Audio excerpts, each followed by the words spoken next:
ગુરુ પૂર્ણિમાના પાવન પર્વ નિમિત્તે રાપર સ્થિત પૌરાણિક દરિયા સ્થાન મંદિર ખાતે ભક્તિમય વાતાવરણ છવાયું હતું। સંત ત્રિકમ સાહેબના સમાધિ સ્થળ અને રવિભાણ સંપ્રદાયના આ પવિત્ર ધાર્મિક સ્થળે નવદા રામાયણ કથા અને ગુરુ પૂર્ણિમા મહોત્સવનું ભવ્ય આયોજન કરવામાં આવ્યું હતું। કથા વક્તા શાસ્ત્રી ચંદ્રકાંત શુક્લએ રામ ભરત મિલાપનું અત્યંત ભક્તિભાવપૂર્વક વર્ણન કર્યું હતું, જેને ઉપસ્થિત સૌ ભક્તોના હૃદય સ્પર્શી લીધા હતા।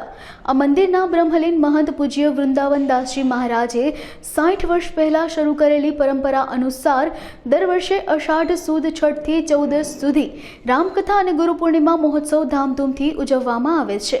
આ પ્રસંગે મહામંડલેશ્વર જાનકીદાસજી, સંત જગજીવન દાદા, કલ્યાણદાસજી સહિત અનેક સંતો મહંતો ઉપસ્થિત રહી ભક્તોને આશીર્વાદ આપ્યા હતા।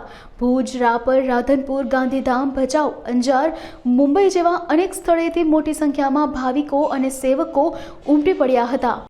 વેભાણ સંપ્રદાય યશનાથ મંદિર દ્વારા અહીંના બ્રહ્મલીન મહંત પૂજ્ય વૃંદાવનદાસજી મહારાજે લગભગ 60 વર્ષ પહેલા આ પરંપરા ચાલુ કરાવી અને અષાઢ સુદ છઠથી અષાઢ સુદ 14 સુધી અહીં દર વર્ષે રામકથાનું આયોજન થાય છે।